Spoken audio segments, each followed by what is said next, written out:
ಗ್ರಾಮೀಣ ಕುಟುಂಬಗಳಿಗೆ ಜೀವನೋಪಾಯ ಭದ್ರತೆಯನ್ನು ಒದಗಿಸುವ ಮಹತ್ವಾಕಾಂಕ್ಷೆಯಿಂದ ಯುಪಿಎ ಸರ್ಕಾರವು 2004ರಲ್ಲಿ ಜಾರಿಗೆ ತಂದ ಮಹಾತ್ಮ ಗಾಂಧಿ ರಾಷ್ಟ್ರೀಯ ಗ್ರಾಮೀಣ ಉದ್ಯೋಗ ಖಾತ್ರಿ ಯೋಜನೆಯು ಮನ್ರೇಗಾ ಗ್ರಾಮೀಣ ಭಾಗದಲ್ಲಿ ಕೇಂದ್ರೀಕೃತ ಯೋಜನೆಯನ್ನು ರೂಪಿಸುವುದಕ್ಕೆ ಉತ್ತೇಜನ ನೀಡುವುದರೊಂದಿಗೆ ಗ್ರಾಮೀಣ ಮೂಲಸೌಕರ್ಯ ಮತ್ತು ದೀರ್ಘಕಾಲೀನ ಬಾಳಿಕೆ ಬರುವ ಸಮುದಾಯ ಆಸ್ತಿಗಳ ಸೃಷ್ಟಿಗೆ ಮಹತ್ವದ ಕೊಡುಗೆಯನ್ನು ನೀಡಿರುತ್ತದೆ.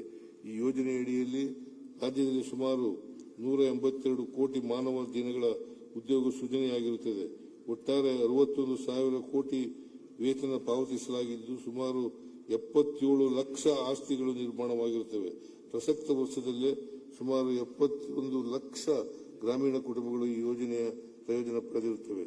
ಇದೀಗ ಕೇಂದ್ರ ಸರ್ಕಾರವು ಯೋಜನೆಯನ್ನು ರದ್ದುಗೊಳಿಸಿ ವಿಬಿಜಿ ರಾಮ್ಜಿ ಯೋಜನೆಯನ್ನು ಜಾರಿಗೆ ತಂದಿದ್ದು, ಇದು ನರೇಗಾ ಯೋಜನೆಯ ಮೂಲ ಉದ್ದೇಶವಾದ ಹಕ್ಕು ಆಧಾರಿತ ದೃಷ್ಟಿಕೋನವನ್ನು ದುರ್ಬಲಗೊಳಿಸುವ ಕ್ರಮವಾಗಿದೆ ಹಾಗೂ ಮಹಾತ್ಮ ಗಾಂಧೀಜಿಯವರ ಗ್ರಾಮ ಸ್ವರಾಜ್ ಪರಿಕಲ್ಪನೆಗೆ ವಿರುದ್ಧವಾಗಿರುತ್ತದೆ.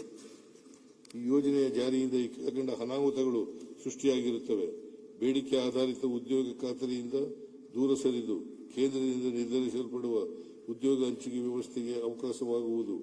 ಸಂವಿಧಾನದ 73ನೇ ತಿದ್ದುಪಡಿಯ ಮೂಲ ತತ್ವಕ್ಕೆ ವಿರುದ್ಧವಾಗಿದ್ದು ಪಂಚಾಯಿತಿಗಳ ನಿರ್ಧರಣಾಧಿಕಾರಕ್ಕೆ ಧಕ್ಕೆಯಾಗುವ ಸಾಧ್ಯತೆ ಹೆಚ್ಚಾಗಿರುತ್ತದೆ.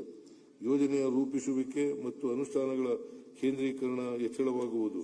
ಪರೋಕ್ಷವಾಗಿ ಗುತ್ತಿಗೆದಾರರ ಭಾಗವಹಿಸುವಿಕೆ ಅವಕಾಶ ನೀಡುವ ವ್ಯವಸ್ಥೆಯಿಂದಾಗಿ ಗ್ರಾಮೀಣ ಕಾರ್ಮಿಕರಿಗೆ ನೇರ ಉದ್ಯೋಗ ಅವಕಾಶಗಳು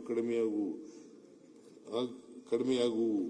ಕೇಂದ್ರದಿಂದ ಹೇರಲ್ಪಡುವ ಆಡಳಿತಾತ್ಮಕ ಮತ್ತು